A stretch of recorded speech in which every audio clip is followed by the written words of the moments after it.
degrees, which is 0.2 degrees above the normal average temperature of 44.8 degrees.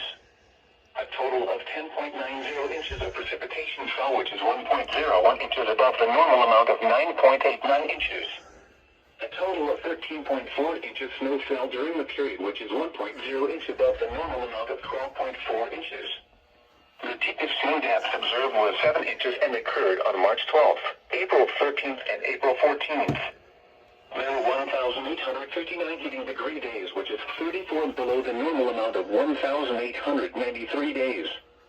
There were 39 cooling degree days this period, which is 5 above the normal amount of 34 days. The mean wind for the period was 13 miles per hour. The maximum wind gust was 50 miles per hour from the northeast and occurred on March 31st.